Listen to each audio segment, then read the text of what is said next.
आपलं मन कशा प्रकारे कोणत्याही गोष्टीचं भांडवल करतं आणि मग ते भांडवलाचं ओझं सतत डोक्यावर घेऊन आपण वावरत असतो. बऱ्याच वेळेस आपल्याला वाटते की आपल्या डोक्यावरच फार ओझं आहे, इतरांच्या डोक्यावर ओझं नाही.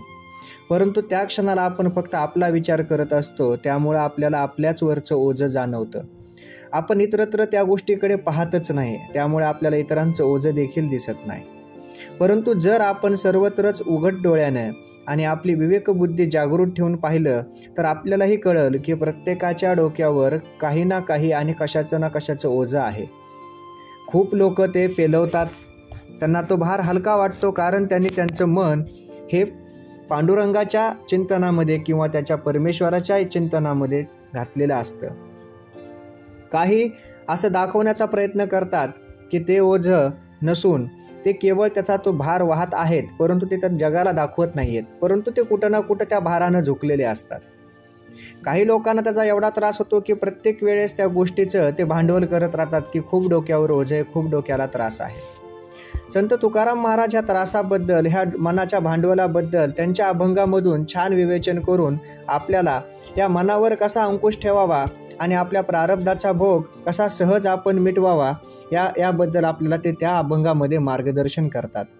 संत तुकाराम महाराज आपल्याला म्हणतात, एक मन तुझ्या अवघ्या भांडवला, एक मन तुझ्या अवघ्या भांडवला, वाटिता ते तुला येईल कैसे, वाटिता ते तुला येईल कैसे, म्हणून दृढ धरी पांडुरंग, देहा लावी संग प्रारब्धाचा, आणि का संकल्पा नको गोवू मना, तरीच कारण साध्य होय, तुका म्हणे ऐसे जाणावे उचित, तरी सहज स्थित येईल कळो.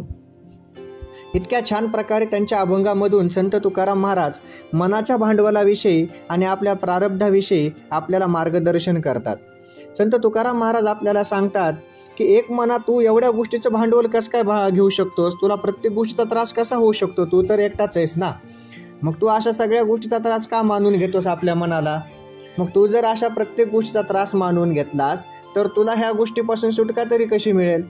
तू प्रत्येक गोष्टीचं भांडवल ओझं नाही वाहू शकत.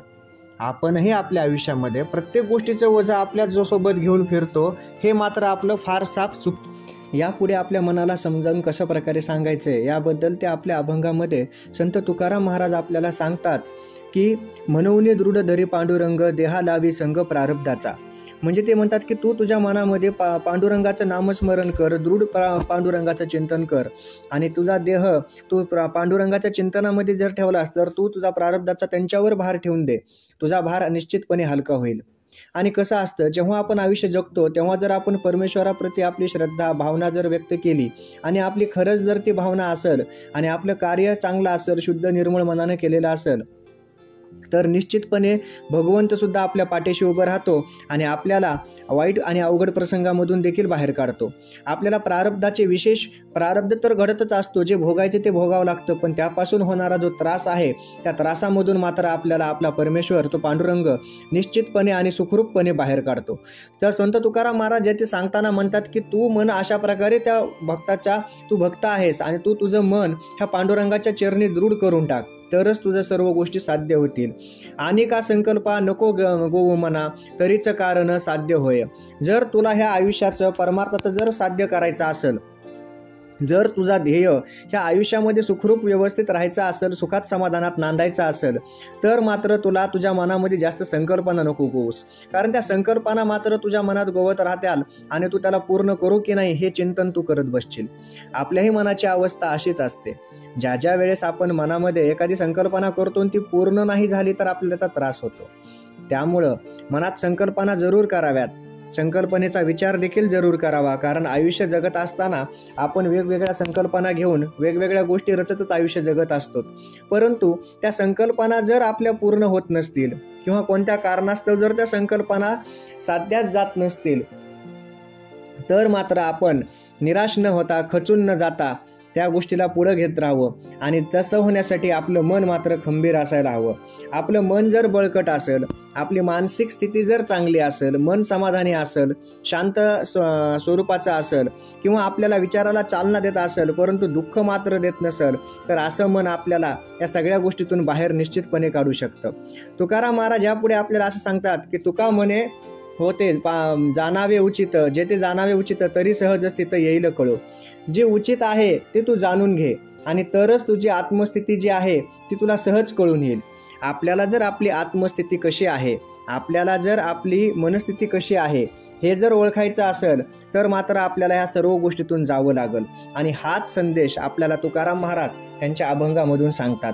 कारण जर आपल्याला आपली उचित स्थितीच कळाली नाही, आपण प्रत्येक वेळेस जर आपली जागा भुललोत, आपली जागा जर आपण विसरलोत, तर आपलं ध्येय काय आहे, आपण कोणत्या थराला जात आहोत किंवा आपण काय केलं पाहिजे हे आपल्याला निश्चितपणे समजणार नाही.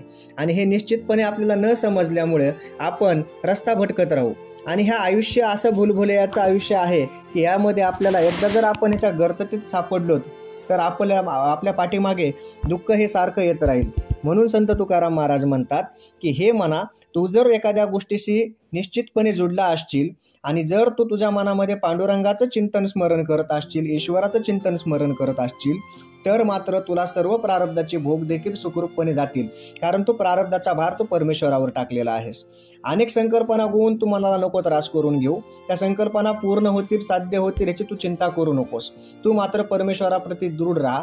आणि जर तुला तुझी आत्मस्थिती जी तुला साध्य करायचं आहे, परमार्थ जो साध्य करायचा आहे, जीवनातला परमोच्च आनंद जो गाठायचा आहे, तो जर तुला घ्यायचा असेल तर तू काय उचित आहे हे तुलाच कळेल.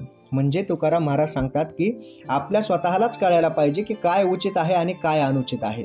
इतरांनी सांगितलं म्हणून ऐकलं हे काही वेळेपर्यंत ठीक आहे, परंतु आपली देखील स्वजाणीव असावी की योग्य काय आणि अयोग्य काय. हाच संदेश संत तुकाराम महाराज आपल्याला या अभंगामधून देतात.